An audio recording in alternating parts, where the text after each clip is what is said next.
Be Digital en profundidad con José Antonio Álvarez. ¿Qué tal, amigos de Be Digital? Hoy, otra vez, en una de nuestras entrevistas en profundidad. Ya sabéis que Be Digital es un canal de divulgación de tecnología.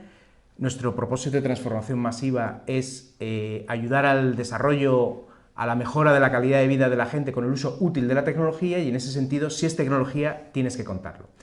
Hoy tenemos el enorme privilegio de estar con el profesor Javier Brana. Además de estas cosas que os voy a contar ahora, es una persona que es uno de mis maestros más reputados. Es un placer estar con una persona que conoce tanto de la economía y también de la economía digital. Ya sabéis que estoy investigando sobre transformación digital, sobre la economía digital, y hay una parte de la economía digital que me gusta mucho y es ¿qué es economía? Y esta economía, o esta explicación de lo que es la economía, pues Javier nos la puede dar muy en profundidad. Bueno, Javier Brana, como os digo, es doctor en economía, es profesor en la Universidad Rey Juan Carlos actualmente y ha sido profesor visitante en bastantes sitios. Es un gran viajero, ha trabajado en el Fondo Monetario Internacional en Washington, ha sido consejero de la Unión Europea en Bulgaria, ¿era verdad? Habla casi 10 idiomas, creo que 9. Es un referente de estos temas digitales. Pero bueno, Javier, ¿a qué te dedicas tú ahora? ¿En qué temas estás trabajando? Porque sé que visitas Asia muy regularmente, eres un conocedor de esas necesidades asiáticas o de esa unión asiática, europea, lusa, americana. Bueno, cuéntanos un poco, Javier, ¿a qué te dedicas ahora? ¿En qué estás ahora mismo? Ahora estoy, además de mi trabajo como docente en la Universidad de Juan Carlos, que es un trabajo que hago desde que la universidad abrió como tal sus puertas, en los otros aspectos de mi vida profesional estoy dedicándome sobre todo a investigar en los asuntos relativos a la Ruta de la Seda, ese gran proyecto de infraestructuras y tecnológico que desarrolla China para comunicar desde diferentes puntos de vista, no solamente por ferrocarril, por avión, por carretera, por barco, sino también desde el punto de vista de las otras comunicaciones, lo que es China con Europa y también con África, formando un núcleo entero de comunicaciones que ligan el extremo oriente con el extremo occidente del continente asiático. Madre mía, ya veis que la visibilidad internacional de Javier es muy interesante, porque además de gran interesado por estas cosas, que tiene esa lucidez que le dan los genios. Yo le quiero mucho a Javier, entonces voy a ser muy poco parcial, muy poco objetivo. Sabes que estoy investigando sobre transformación digital. Yo la transformación digital la entiendo desde dos puntos de vista. Uno, de como automatización de procesos, que yo creo que se entiende mejor, o hay personas que son... O sea, es más fácil entender o ver qué puede estar detrás de todo eso, pero hay otra que es la disrupción. ¿Qué es la disrupción desde el punto de vista económico? Es de lo que me gustaría pues tratar más hoy. En ese sentido, pues te voy a... No sé si masacrar es la palabra, pero sí te voy a hacer unas cuantas preguntas esperando pues tu respuesta, si te parece bien y si me lo permites. Adelante. Adelante. Bueno, primera pregunta. ¿Cómo ves, tú que viajas mucho, a las organizaciones públicas o privadas, internacionales, nacionales? ¿Cómo crees que están considerando la transformación digital? Primero, si la consideran, y luego si la consideran una oportunidad o una amenaza. ¿Cómo ves lo que te encuentras por el mundo? Yo la sensación que tengo, es solo una sensación, pero la sensación que tengo con respecto al sector público es de una enorme obsolescencia, ¿no? El sector público parece que se quiere quedar anclado en los finales del siglo XIX sin realmente prestar una atención exhaustiva, insisto, en apariencia, a lo que se nos viene encima, ¿no? El sector privado, en cambio, lo veo, algunas partes del sector privado, con un dinamismo muchísimo mayor. Eso sí que yo creo que se nota en varios aspectos, porque evidentemente la realidad es que la disrupción entra por todas partes, y cosas que hubieran sido totalmente disruptivas, que se consideran totalmente disruptivas hace 20 años, hoy es el pan nuestro de cada día sin ningún tipo de problema, ¿no? Yo, por ejemplo, que soy usuario convencido del transporte público, hace años, vivo en Madrid, hace años dejé de utilizar los autobuses porque, claro, las frecuencias no eran muy buenas, ¿no? Con la aplicación nueva, que uno puede ver exactamente el tiempo que falta para que pase el siguiente autobús, pues he vuelto a utilizar el autobús, ¿no? con bastante frecuencia. Eso es un elemento impensable, totalmente impensable, hace apenas 10 o 12 años, y ahora es la realidad nuestra de todos los días, ¿no?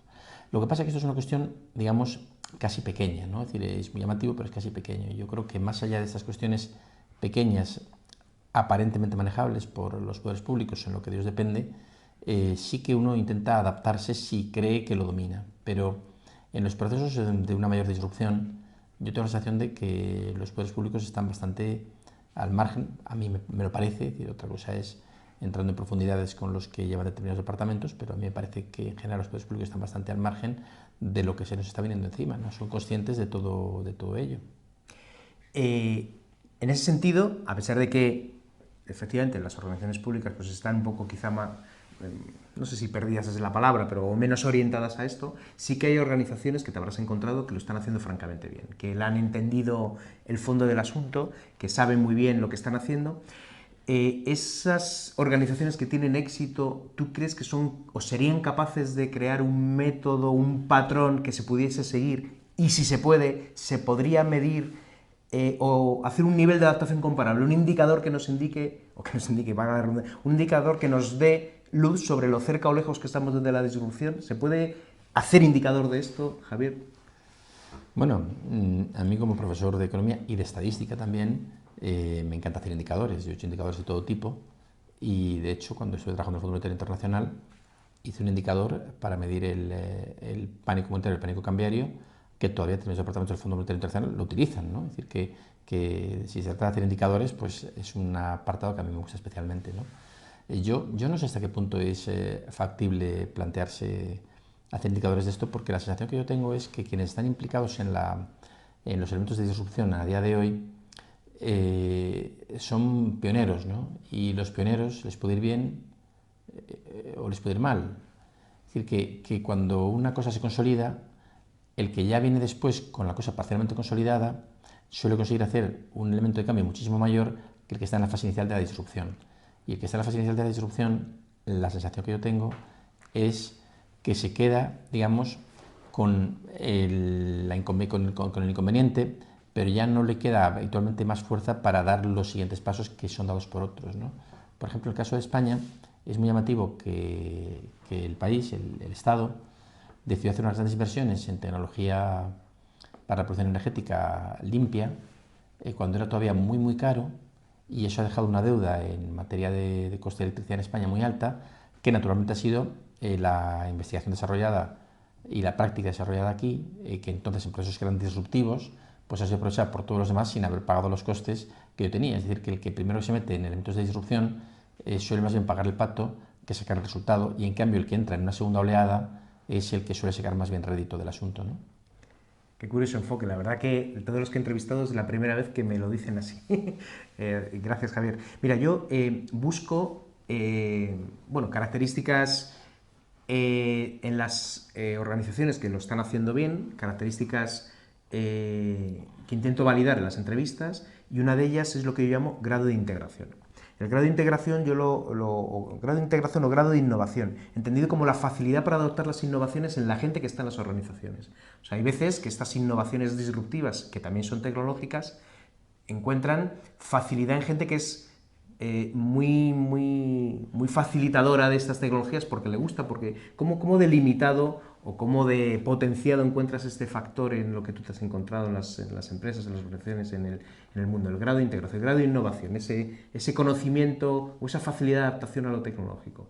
¿Cómo crees que esto es de importante? Cuando yo era muchacho, un amigo mío de mi edad, tendríamos 15, 16 años, que estaba muy metido en temas informáticos, era hijo del dueño de un restaurante. Y entonces él vio cómo en restaurantes del entorno empezaban a utilizar unos programas informáticos que permitían hacer la gestión de restaurantes, ¿no? Gestión de las mesas, la gestión de una serie de cosas que permitían saber el coste exacto y el ingreso exacto que cada plato que se les producía, y reducir aquí e incrementar allá. Y entonces intentó convencer a su padre de que utilizaran esa herramienta informática para poder hacer gestión de restaurantes a través de la herramienta, ¿no? El padre se resistía,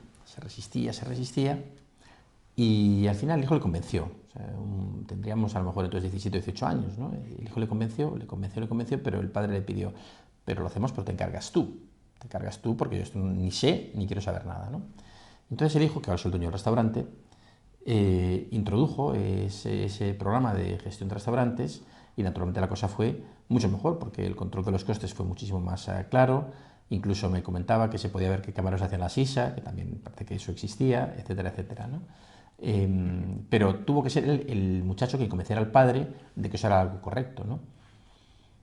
Yo tengo la sensación de que para introducir algo tiene que ser que el que lo introduzca esté muy convencido de ello, muy convencido, y si de él mismo depende que esa innovación se introduzca, pues a lo mejor intentarla introducir, pero si no depende de él, posiblemente pueda convencer a quien de sí depende, pero acaso haciéndose cargo esa persona que es el defensor de esa innovación, haciéndose cargo de que efectivamente la innovación se introduzca en el entorno empresarial, en el entorno de la institución en la que estamos hablando, ¿no?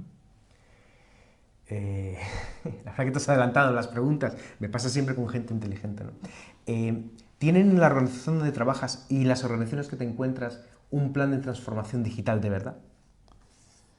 Pues yo creo que la universidad sí que lo tiene. De hecho, recientemente se ha sacado una aplicación nueva de la universidad donde los alumnos pues tienen acceso a mucha más información y a una serie de cosas pues más actualizadas desde el punto de vista tecnológico, ¿no?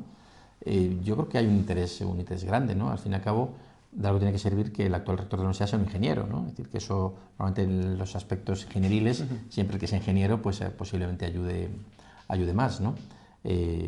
La sensación que tengo es que desde luego la universidad en la que yo trabajo no es la más reacia de las universidades a introducir tecnología nueva, ¿no? Conozco otras universidades, no vamos a decir nombres, pero conozco otras universidades en las que el anquilosamiento es muchísimo más grande, ¿no? Es decir, el anquilosamiento es mucho más grande en el sentido de que yo también percibo algo de anquilosamiento en nuestra universidad en relación con los sectores punteros del mundo privado, ¿no? En ese sentido, pero en relación con el sector público yo creo que la universidad mía, la Universidad de Juan Carlos, sí que está adaptándose relativamente bien, ¿no? Dentro de lo que es el ámbito de las universidades y el ámbito público en general.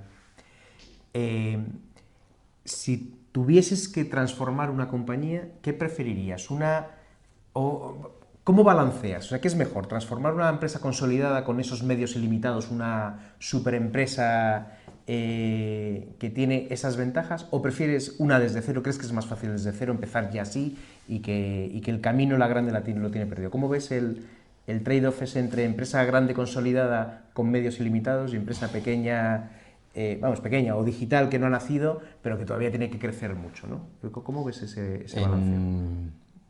En África, por ejemplo, en África subsahariana, han introducido de golpe, sin solución de continuidad, la telefonía móvil. Y todo el mundo tiene un teléfono móvil. Y en todas las áreas urbanas llega el 3G, va a llegar el 5G, sin problemas, y no han pasado por telefonía fija. Eso es algo que prácticamente no ha existido, ¿no? En el caso de América Latina, por ejemplo, cuando Telefónica se hizo con la concesión de Telefónica del Perú hace ya unos cuantos años, lo que hizo la telefonía, o sea, la nueva telefonía, la Telefónica de España, que se hizo con la concesión de la Telefónica del Perú, fue tender hilo de cobre para proporcionar telefonía fija, porque era algo que efectivamente en aquel momento era lo disponible, todavía no se había extendido la telefonía móvil como ocurrió después, y fue un paso intermedio porque ahora realmente la telefonía fija a nadie más le importa de una manera intensa, quiero decir, en ningún país, ni en el Perú ni en ningún país, ¿no? Es decir, ¿por qué pasar por la fase intermedia, ¿no? Es decir, que uno puede dar el salto directamente. Se nota mucho, por ejemplo, en la prensa, no tiene nada que ver los periódicos que son nativos digitales, que han empezado ya directamente en Internet, asumiendo una estructura de costes determinada, que es la estructura de costes que Internet te da, con periódicos consolidados en papel que han empezado a hacer la transformación. Yo recuerdo, no voy a dar nombres, no voy a ser tan indiscreto como para eso, pero directivos de algún periódico de ámbito nacional con tirada, digamos, que tiene su sede aquí en Madrid, me decían hace años que el tema del periodismo en Internet, bueno, era un pequeño complemento, interesante, curioso, pero sin más, ¿no? Es decir, ellos, por supuesto, lo fiaban todo al tema del papel y ya está, ¿no? Y el tema del Internet, pues bueno, un pequeño complemento para estar al día, pero casi como entretenimiento, digamos, ¿no? Claro, de esos periódicos que no, en fin, estaban en sus mejores momentos, en el 1.000.000 de ejemplares en domingo, ahora están en 100.000 y sigue bajando. Es decir, de esos periódicos que se repartían gratuitamente por todas partes y que los tres cercanías y los metros estaban llenos de esos periódicos que hasta Renfe tuvo que poner unos carteles de reciclado de periódicos, unos paneles para que la gente dejara sus periódicos y no los dejaran tirados por los trenes y por los suelos de las estaciones. Ahora eso ha desaparecido prácticamente. Hace poco hablaba con el director de un periódico nativo digital, que hace no mucho había sido director de otro periódico muy consolidado en papel, y vamos, haciendo una comparativa de costes, de nosotros hemos nacido directamente en Internet, hemos asumido directamente los costes que el Internet tiene, hemos asumido directamente la estructura de ingresos que Internet puede dar de sí, y ya está. En cambio, periódicos consolidados en papel que intentan dar el salto lo tienen mucho más difícil, y es más difícil que alguno salga realmente adelante. Yo creo que eso se puede aplicar a todo lo demás, ¿no? Es decir, que empezar desde el principio con la nueva tecnología, posiblemente dé más fruto, ¿no? Pero quizá una empresa pueda sacar, como han hecho los bancos, algunos bancos importantes han sacado, junto con su banco troncal, digamos, con el procedimiento tradicional, ha sacado un banco en Internet. Ahí está, por ejemplo, el Santander, que ha sacado Open Bank, en su momento estuvo el BBVA, que sacó 1E, ¿de acuerdo? Y hay bancos pues, que están haciendo evidentemente un negocio cada vez mayor en volumen de operaciones, no tanto en rendimiento, pero sí en volumen de operaciones a través de Internet y menos a través del sistema tradicional.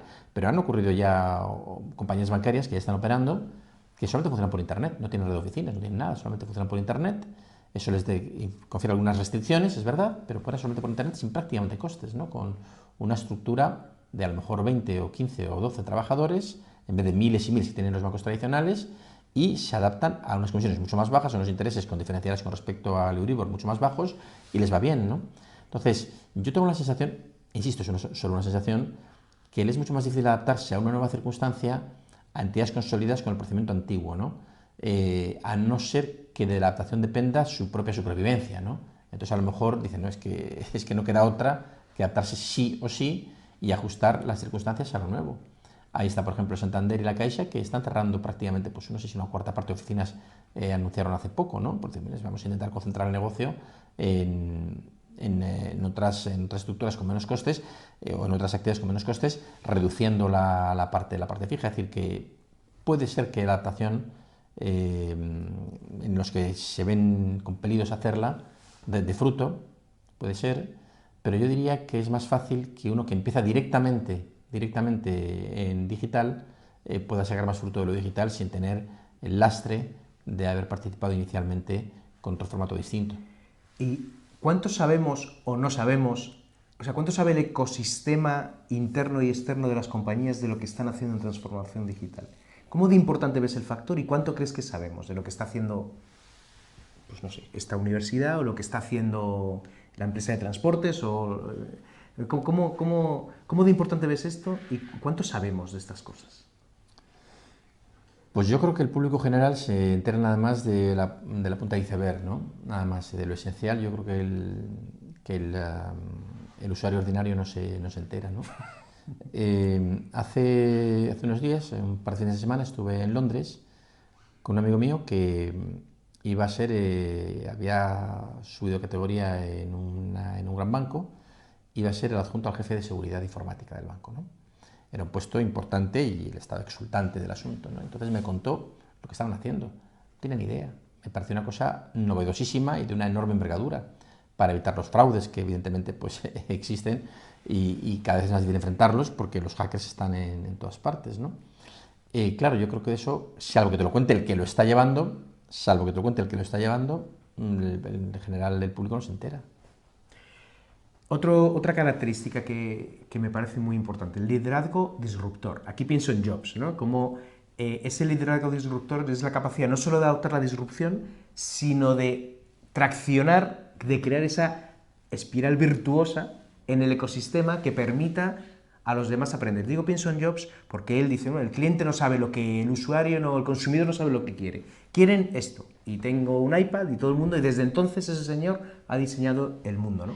O la tecnología del mundo, hasta que falleció en el 2011. ¿Cómo ves de importante ese liderazgo disruptor y cuánta gente te encuentras capaz de hacer ese ecosistema moverse, esa espiral moverse, ¿no? ¿Cómo lo ves? Bueno, me parece que es absolutamente esencial. Si no fuera por las personas que introducen ese elemento, José Antonio, el mundo no evolucionaría, ¿no? Tiene que haber pioneros en todo. cuando se ponen en marcha los primeros aeroplanos y después los primeros aviones de 2 plazas y demás, tuvo que haber alguien que lo hiciera porque si no, no se hacía, ¿no? Es decir, que tiene que haber alguien valiente que se arriesgue y que dé ese paso, ¿no? Si no, eso no funciona. Yo me acuerdo que hace años yo escribía para la prensa artículos de viajes y los hacía también, en cierto modo, por un elemento disruptor. Yo quería que los españoles viajaran más, porque es que viajaban muy poco y el nivel de renta de un español medio de entonces, estoy hablando de los años 90, era suficientemente alto como para poder permitirse hacer viajes. Y entonces empecé a escribir en algún periódico artículos de viajes y es que es barato viajar, es barato. La gente no quería darse cuenta que era barato viajar y como muchos iban al Caribe, en alguna compañía semi-low cost que había empezado a operar en la época, haciendo viajes, tirando los precios por los suelos, y entonces uno ya empezando a plantearse un viaje al Caribe, cuando lo máximo que se planteaba antes, por ejemplo, cuando uno se casaba, era irse a Canarias desde la península, y ya está, ¿no? Entonces, claro, tiene que haber alguien disruptor que dé el salto, ¿no? Y ese disruptor que da el salto, claro, la mortalidad empresarial de un disruptor que da el salto es muy grande. Nos fijamos en los que han triunfado y ya está, ¿no? Pero el disruptor que da el salto es indispensable para que la cosa funcione. O sea, me parece que eso es absolutamente indispensable en todos los aspectos de la vida, no solamente en la introducción de nuevas tecnologías, ¿no? Y por ejemplo, el que de repente da el salto, como dices tú, de Steve Jobs, y empieza a hacer las cosas de manera que la gente percibe que eso es exactamente lo que necesitaba, o que la utilidad es tan grande que no puede ya pasar de ello, como cuando se introdujo el iPhone en su momento, creo que en el 2007 me parece, ¿no? Que se introdujo el iPhone, ya como el primer teléfono inteligente. Claro, es que tiene que haber alguien que lo haga, y ese que lo haga, a lo mejor si no es él, es otro, puede ser, es verdad, no tiene por qué ser. Si es algo que se va respirando en el ambiente, puede ser otro, ¿no? Cuando, como cuenta magistralmente Stefan Zweig, por ejemplo, en los momentos estelares de la humanidad, cuando se descubre la gutapercha, se inician las comunicaciones marítimas con cables de miles de kilómetros de largo submarinos, y se traza el primer tendido de cable submarino para conectar Europa y América, y cuando empiezan a hacer la conversación la reina de Inglaterra y el presidente de Estados Unidos, se corta la comunicación porque había habido alguna incidencia, ¿no? Pues claro, siempre es así, ¿no? Y el mismo inversor, 20 o 30 años después, vuelve a tener otro tendido de cable ya mejorado, ya sin los defectos que había, los problemas que habían ocurrido al principio, y ya por fin se introduce ese cable. Es un riesgo, claro que es un riesgo, evidentemente que lo es. El que da el paso está arriesgando. Hace un par de años estaba viajando de Nueva York a Chicago en coche y me encontré que había una ciudad que se llama Salamanca. Uy, qué curioso, en el estado de Nueva York. Estuve en Salamanca y el nombre de Salamanca se le había dado en honor a la marquesa de Salamanca porque había sido el constructor del ferrocarril que iba de esa localidad hasta Nueva York. Y uy, qué curioso, ¿no? El marqués de Salamanca, que también hizo el primer ferrocarril que se hizo en España, o el segundo, ¿no? Entre Madrid y Aranjuez, y que construyó un barrio entero de Madrid, ¿no? Es decir, bueno, pues fue un gran emprendedor y evidentemente que hizo las cosas y alguien tiene que hacerlo. Y hay veces que si no lo hace uno, lo hace otro porque el asunto está en el ambiente y falta que alguien lo pesque y lo saque a relucir, pero no siempre es así, ¿no? No siempre es así y no siempre a la gente le gusta innovar ni sacar cosas adelante. O sea, me parece absolutamente indispensable el papel de alguien que dé ese salto, ¿no? Me parece absolutamente indispensable. ¿Tenemos muchos ahora? Pues no lo sé. Yo, por ejemplo, en este mundillo que vimos ahora, en lo que a la formación se refiere, por ejemplo, conozco a algunos youtubers que tienen bastante impacto y me parece que es una formación nueva, interesante, que permite que cualquier persona pueda acceder a una formación de una calidad grande, en el sentido de que quien la imparte es realmente un gran especialista en el asunto. Eso ya tenemos muchos, ¿no? Por ejemplo, para lo que es docencia, me refiero, ¿no? Por ejemplo, el asunto de los drones, pues en España está haciendo furor y ya se hacen reportajes fotográficos con drones de una calidad espectacular y posiblemente la cosa vaya mucho más, ¿no? En el aspecto informático, no tengo que decir que todos los avances que se producen en España y que se producen en otros lugares del mundo de una manera también espectacular, ¿no? En materia de finanzas, las nuevas tecnologías que se están aplicando para el fintech, pues también hay personas que son los que se encargan de hacerlo. Y yo conozco a varios de ellos y desde luego la administración española, acaso no en España, quizá emprender en España es algo más complicado, pero españoles que están en otros lugares del mundo, pues yo conozco unos cuantos que se pueden considerar plenamente emprendedores en diferentes aspectos, ¿no? Aquí en Madrid, por ejemplo, la Universidad de Juan Carlos, a través de uno de sus representantes más conspicuos, como Francisco José Blanco, han hecho una red de viveros de empresas y algunos de los muchachos que empezaron en el vivero de empresas ahora están integrados en grandes redes de producción de aplicaciones informáticas para utilizar los teléfonos móviles. O sea, evidentemente tiene que haber entorno propio para hacerlo, un entorno, digamos, que sea receptivo con estas cosas, ¿no? No un entorno que en el momento en el que tú quieres hacer algo ya te grabe con un canon disparatado, imposible de pagar, que yo creo que fue lo que en Europa produjo un retraimiento claro de la tecnología en su momento 3G y demás, cuando los estados decidieron que le querían poner un canon al que se dedicara simplemente a intentar mejorar la tecnología utilizada en la comunicación, ¿no? Y eso provocó, en mi opinión, que otros países como China y Estados Unidos se adelantaran en algo a Europa, en algo en lo que Europa era pionera y era un gran representante. Es decir, que tiene que haber un entorno favorable, un entorno empresarial favorable para las personas que sean capaces de emprender, no tanto de darles subvenciones o no, sino de permitirles que trabajen sin demasiadas cortapisas, ¿no? Y tiene que haber también un entorno en el que se favorezca, desde el nivel educativo básico, se favorezca la percepción de que el emprendedor es algo positivo para el conjunto de la sociedad, ¿no? Entonces, en ese sentido, pues yo creo que España es un país que debe estar en un punto intermedio, ¿no? De los países avanzados, me refiero, ¿no? En un punto intermedio, pero claro, hay países que están bastante más avanzados que España en este sentido, ¿no? Y entonces los propios creadores españoles a veces prefieren irse a esos países que quedarse aquí. Pero luego vuelven. Unos vuelven y otros no, como... Unos vuelven, otros no, con los vientos de Padrón, me a decir, ¿no? Ese liderazgo disruptor, muchas veces, que es un poco lo que estabas comentando, se encuentra con otro factor, otra característica que yo contemplo, que es la madurez en los medios para la disrupción. Es decir, la falta o no de las infraestructuras necesarias para que eso se consolide, para esa segunda fase que comentabas quizá, eso de que lo hace más vertical, más disruptor todavía, pues se encuentra con la barrera real de que no hay infraestructuras. Me viene a la cabeza el vehículo eléctrico. El vehículo eléctrico pues, es una innovación muy, muy interesante. Creo que el no contaminar es un valor que pues, en alza, pero claro, tienes que cargarlo en algún sitio cuando viajas fuera de Madrid o incluso fuera de España o te vas de vacaciones. Esa es una. Esos medios físicos, en eso son un súper ejemplo los bancos, como ellos se encontraron la necesidad de llevar la banca a todos los pueblos de España y pusieron cajeros, oficinas bancarias o TPVs físicos, es decir, han sido muy innovadores en eso. ¿Cómo ves a España, cómo ves a Europa en los medios físicos, las infraestructuras para la disrupción, no solo normativas, no solo de educación, que ya nos has comentado, sino las físicas, las infraestructuras físicas para facilitar esa disrupción aquí y que parece que nos está dando tanto, ¿no? Pues la verdad es que no tengo una respuesta para eso. Quizá la respuesta más correcta tendría que ser en comparación con los demás, ¿no? ¿Cuál es la situación de España o de Europa en relación con los demás países de nuestro entorno, ¿no? Hace poco estuve en una conferencia en Estocolmo donde se hablaba del mundo de las finanzas y las finanzas por venir, ¿no?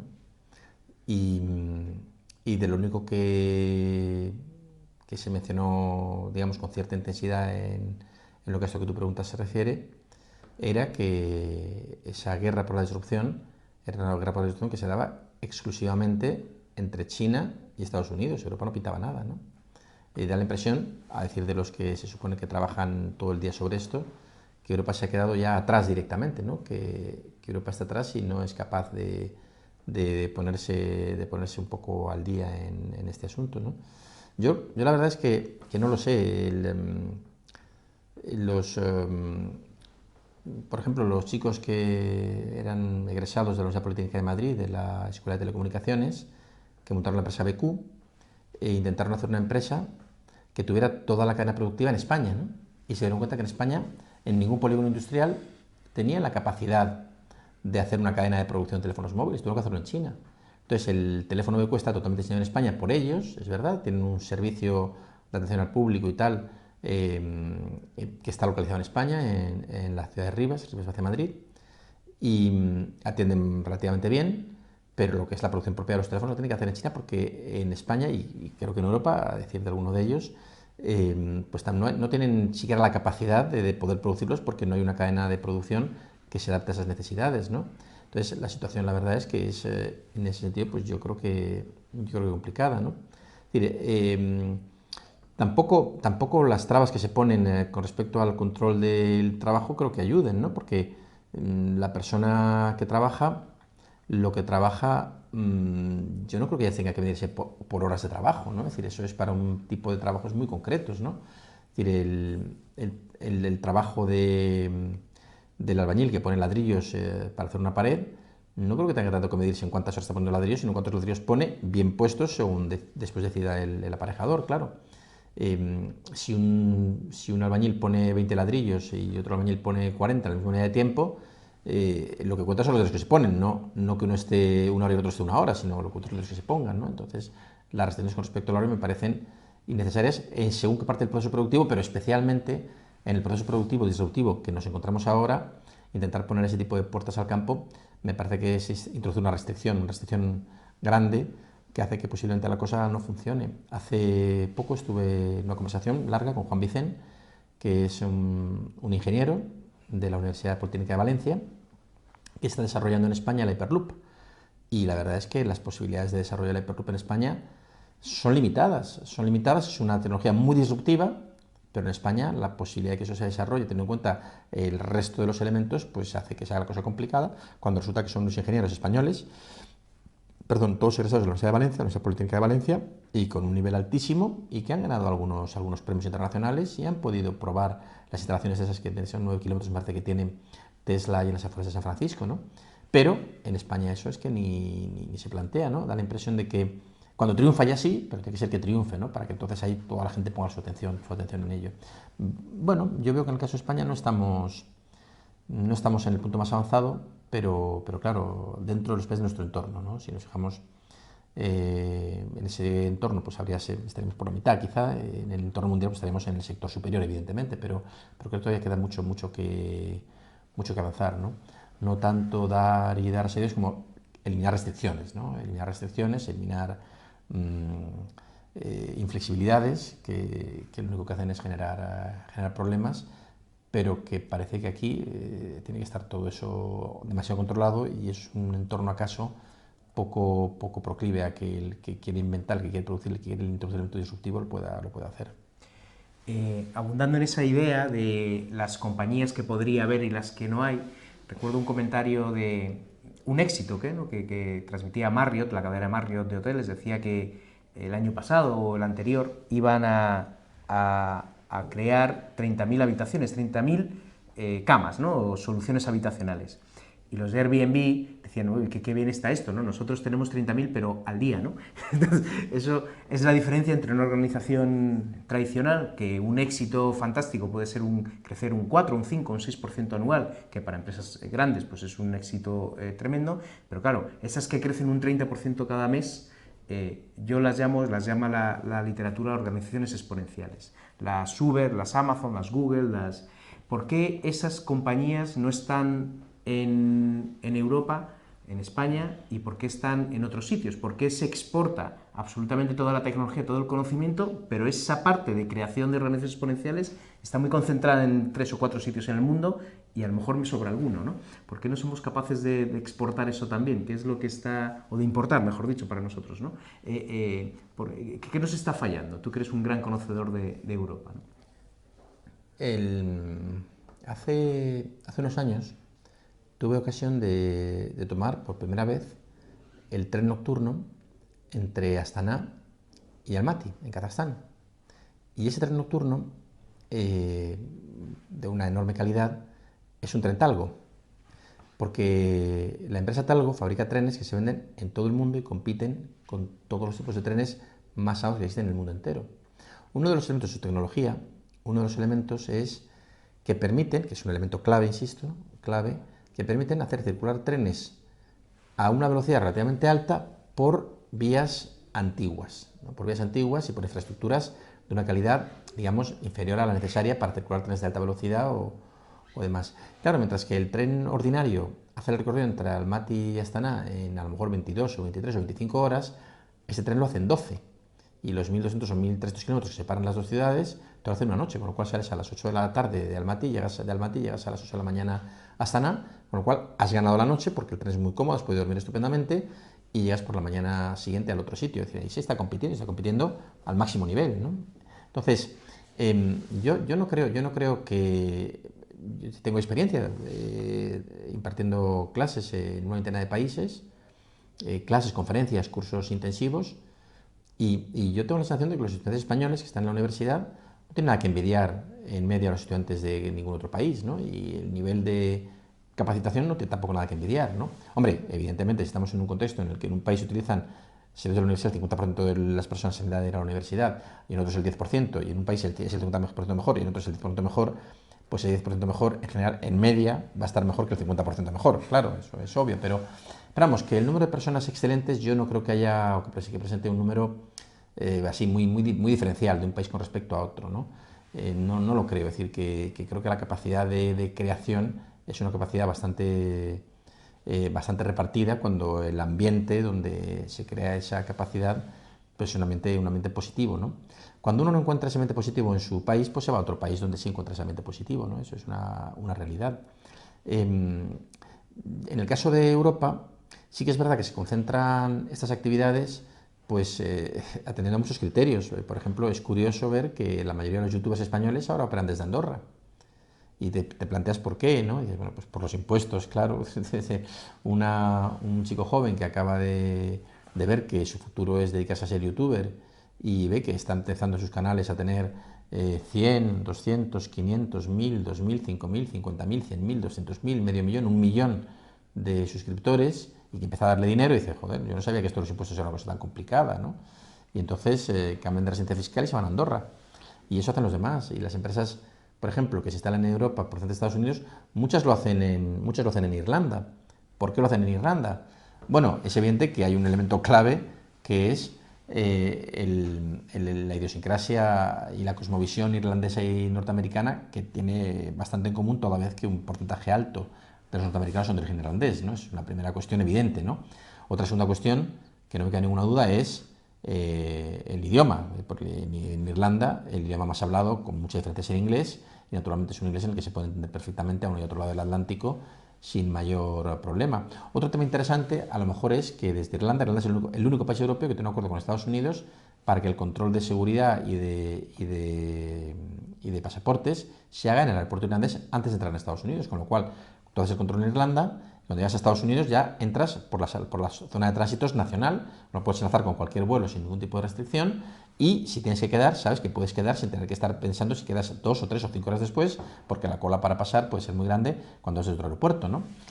Pero además de todas estas cosas, que son obvias, está el tema fiscal, o sea, no cabe duda. Es decir, el tema fiscal en Irlanda es un tema fiscal distinto del tema fiscal en otros países de Europa, y eso yo creo que ayuda, me parece evidente, ¿no? Es decir, que el plantearse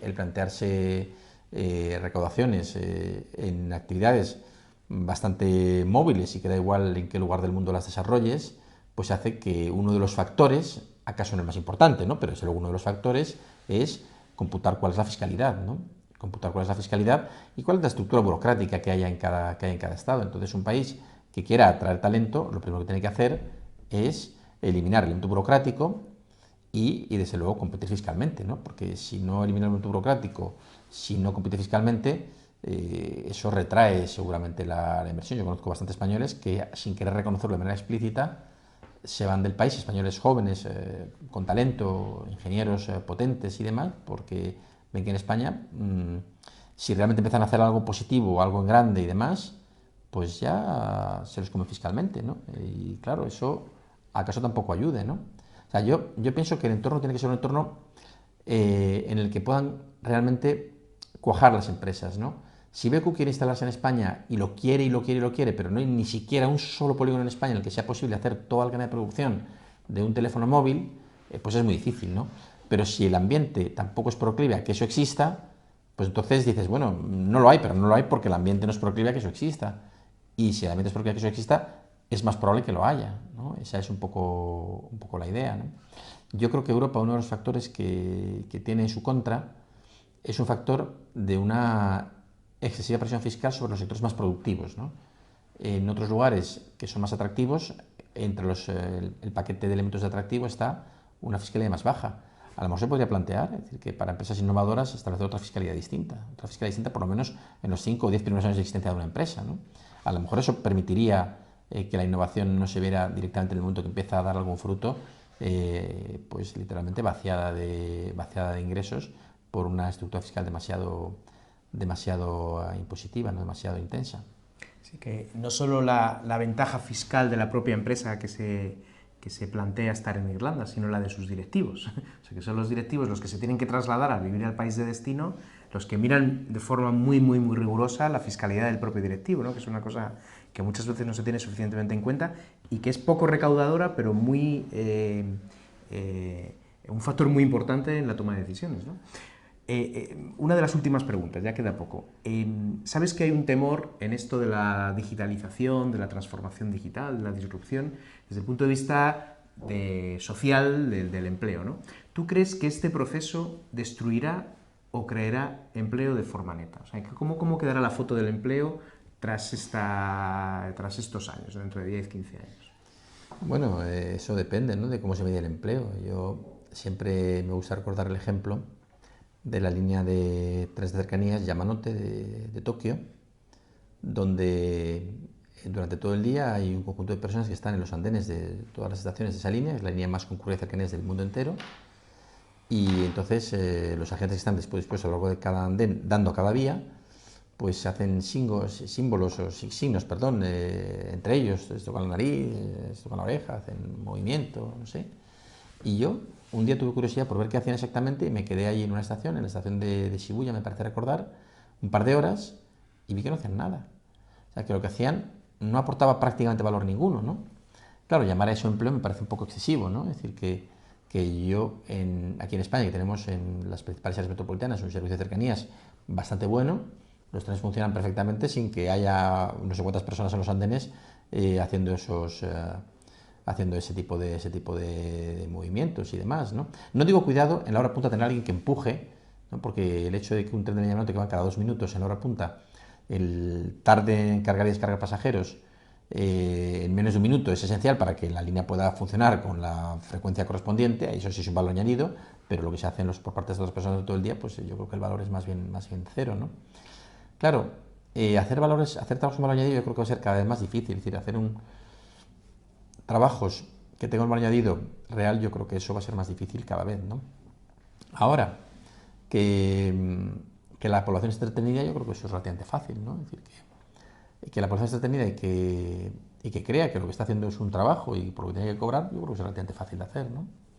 Es decir, claro, da la sensación, en mi opinión, de que todo el trabajo que se hace hoy en día pues se puede hacer con la tercera parte de la gente que lo hace. Se puede ser con la tercera parte de la gente que lo hace. Un amigo mío tiene una empresa de telefonía y tenía una empresa pequeñita de telefonía, tenía 9 empleados. Cuando se jubiló, cedió la empresa o la vendió a sus empleados y había 3 que sacaban el trabajo adelante, los otros 6 que andaban por ahí. Cuando cedió la empresa y se hicieron cargo de ella esos 3 que hacen las cosas se las apañaron para echar a los otros 6 y la empresa quedó con 3 trabajadores y el volumen de negocio que sacaban era el mismo que con los 9 que había al principio, ¿no? O sea, ¿cuál era la productividad de los 6 adicionales que estaban también trabajando ahí? Pues yo creo que más bien pequeña, ¿no? Porque si pudieron sacar adelante la empresa 3 de los 9 que había, ¿dónde se lo han añadido de esos otros 6, ¿no? O sea, que yo creo que eso tiene que seguir acostumbrándose a que cada vez va a haber menos gente con trabajo, digamos, con productividad real, ¿no? Yo creo que es una realidad en el mundo de nuestros días a la que hay que atender. Y entonces tenemos que plantearnos, como dice Elon Musk, que yo creo que de una forma u otra pues es el camino, a una renta, acaso no monetaria, pero sí material, es decir, que todo el mundo, independientemente de lo que aporte como valor a la sociedad, pues tenga asegurada la comida, una habitación, un vestido y alguna cosa más, independientemente de lo que aporten a la sociedad, pues no valga ni siquiera lo que la sociedad está dándoles a ellos como conjunto, ¿no? Es decir, yo tengo la sensación, para responder ya directamente a tu pregunta, que se va a destruir muchísimo empleo, muchísimo empleo. Un amigo mío, un investigador portugués, ha desarrollado una máquina que a través de nanorobots, el tamaño de una tercera parte de neurona, te introduce unos cuantos cientos de estos aparatos, de estos nanorobots, y te hace un diagnóstico completo de todas tus dolencias. Y claro, para hacer esos diagnósticos necesitarían unos cuantos médicos que van a dejar de ser necesarios. Los diagnósticos parecen ser mucho mejores que los que te hacen médicos ordinarios de carne y hueso, ¿no? En un viaje a Quito de hace un par de años me decía el comandante que se podía hacer el vuelo perfectamente sin piloto y sin copiloto, se podía hacer perfectamente sin personal realmente, porque ya la tecnología permite que el avión se ponga en marcha, despegue, tenga el vuelo crucero y aterrice sin necesidad de un piloto, ¿no? En las líneas de metro, por ejemplo en Taiwán, en Taipei, de las 5 líneas de metro que hay una que va totalmente automática sin conductor y sin personal de nada, ¿no? Y no las otras no, pero es así, ¿no? Entonces, pues, ¿dónde está la necesidad de tener a alguien que esté haciendo ese trabajo, ¿no? Y no hay esa necesidad precisamente por el desarrollo de las nuevas tecnologías y por el desarrollo de la inteligencia artificial. ¿Cuántos empleos se van a perder en el sector del transporte, por ejemplo, en el sector de la medicina, en el propio sector de la educación? Para dar una lección, para que es necesario un profesor si se le puede grabar y que los alumnos lo escuchen, ¿no? El sistema educativo actual posiblemente tenga un vuelco importante a través de los youtubers en el formato, digamos, actual, o de lo que suceda a los que son youtubers en un formato, digamos, futuro que todavía hoy no conocemos, ¿no? Y eso en todos los demás. Cuando tú vas a un supermercado, ya cada vez se ven menos personas atendiendo y tú tienes que pasar tú mismo directamente a través de leer el código de barras y pagar directamente a continuación, y cada vez hay más sitios, pero por ejemplo en Inglaterra los supermercados Tesco, yo los he estado últimamente, en todos tienen simplemente cajeros automáticos que tú vas pasando el código de barras y te haces tú la gestión, metes tú tus cosas en la bolsa y luego pagas, y luego tienen una persona, por si acaso hay alguna incidencia. En vez de tener 5 o 6 cajeros que tenían antes, ahora hay uno, ¿no? Y con ese uno se puede hacer el trabajo exactamente igual que antes se hacía con no sé cuántos. Sí. Queda, se lo trasladan al usuario, ¿no?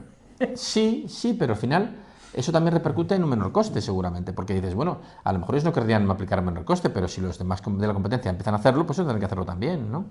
Por ejemplo, en la intermediación, en todos los aspectos, pues la cosa se reproduce, ¿no? ¿Para qué sirven hoy las agencias de viajes, por ejemplo? Yo que soy muy viajero, yo no recuerdo cuándo es la última vez que entré a una agencia de viajes, es que no lo recuerdo. Y yo soy muy viajero y no necesito una agencia de viajes para nada.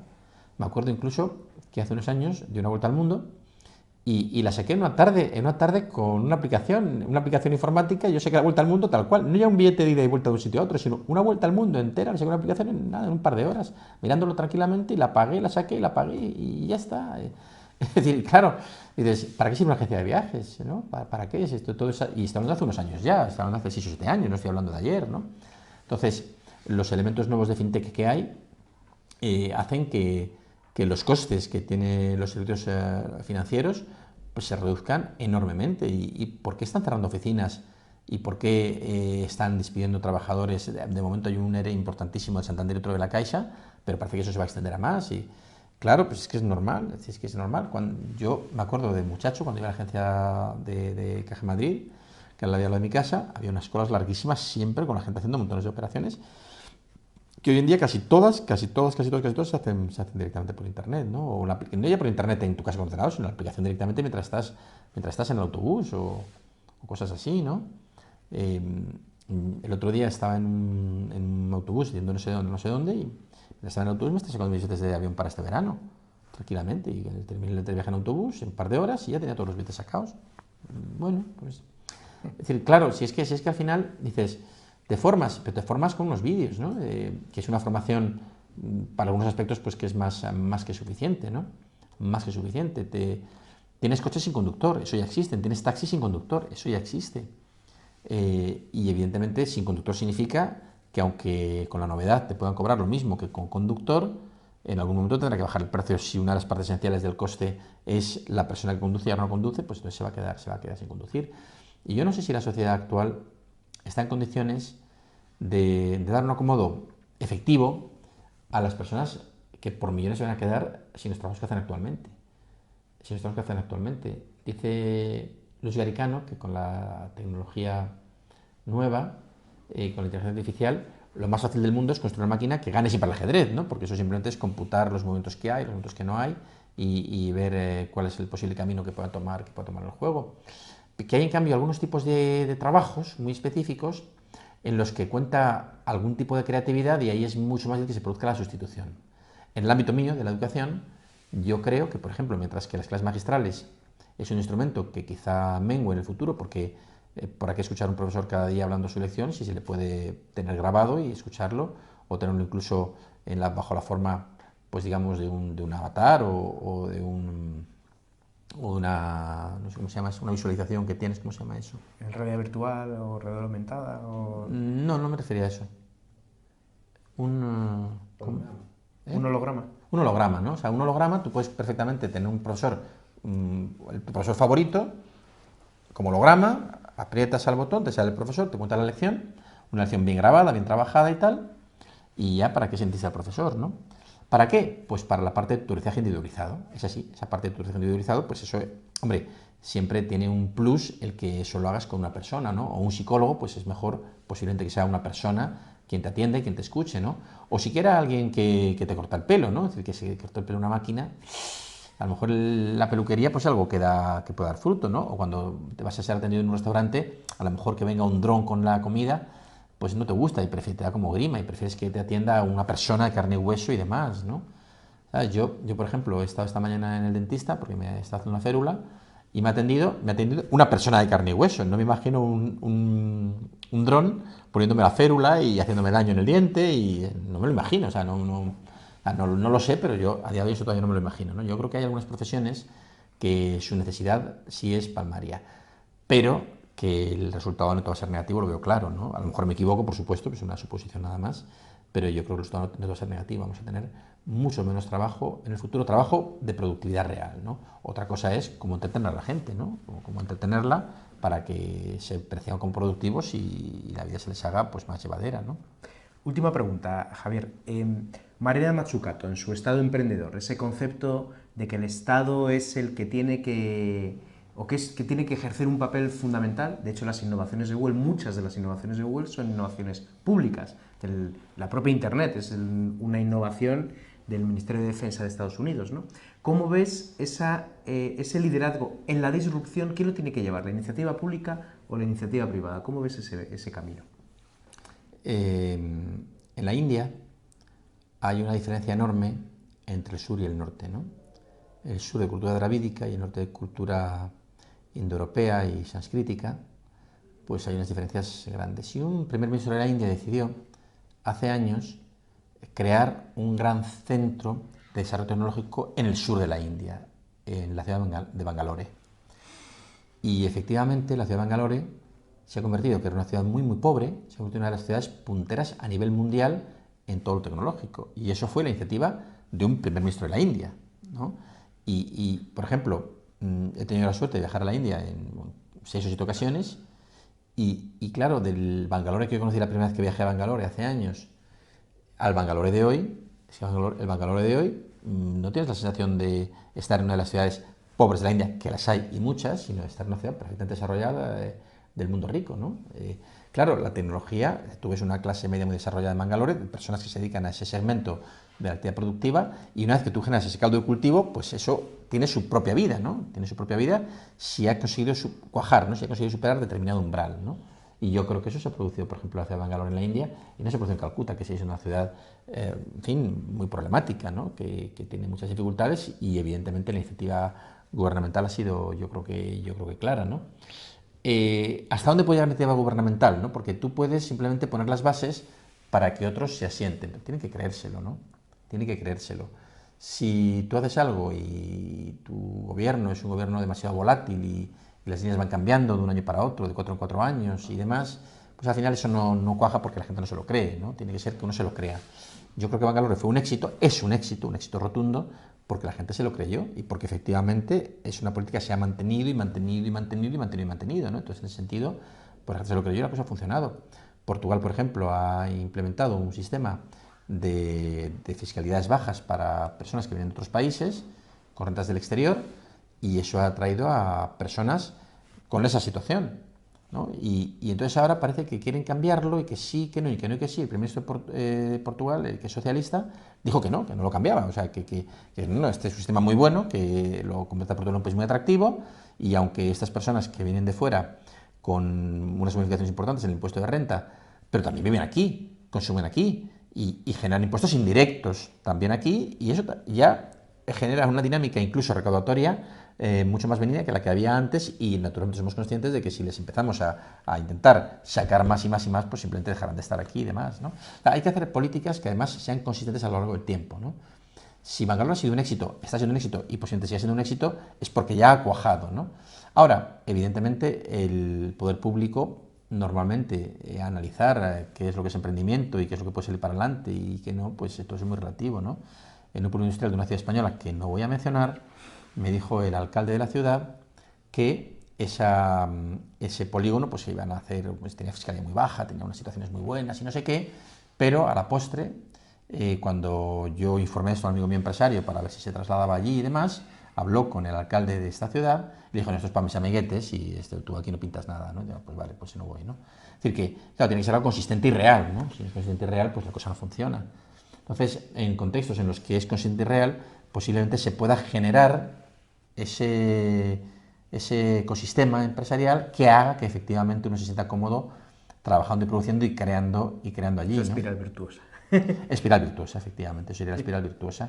Hay entornos en los que eso se consigue y entornos en los que eso no se consigue. Yo creo que uno tiene que analizar cuáles son las razones de que en un sitio se consiga o no. Pero bueno, para responder ya de una manera más concreta a tu pregunta, yo creo que el sector público, para intentar hacer esto, puede tener una iniciativa proactiva, como el caso del gobierno de Rajiv Gandhi en la India. Yo creo que ahí funcionó y les ha dado muy buen fruto frente a los detractores que decían que eso no iba a funcionar. Se puede hacer en cualquier entorno, no hace falta que sea en un pueblo o en una ciudad del sur de la India, puede hacer en cualquier entorno, pero hay que creérselo, ¿no? Primero hay que creérselo, tiene que verse que eso realmente puede funcionar, se tiene que ser consistente y a partir de un punto que ya generes tú, digamos, el run suficiente, ya con no molestar es suficiente para que el que es creador se sienta cómodo ahí y vaya para adelante.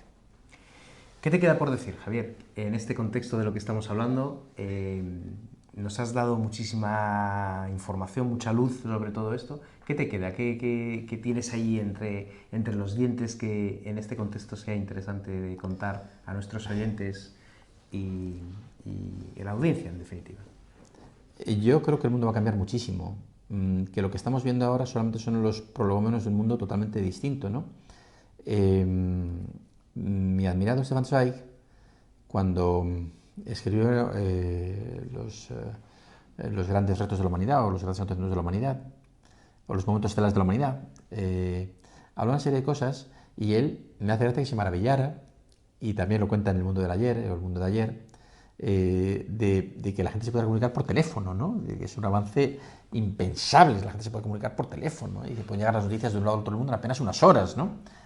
Y claro, eso me parece casi me produce algo de sonrisa, ¿no? De sonrisa, es verdad, pero yo creo que lo que vamos a ver de aquí a pocos años no va a tener absolutamente nada que ver en ningún aspecto, ¿no?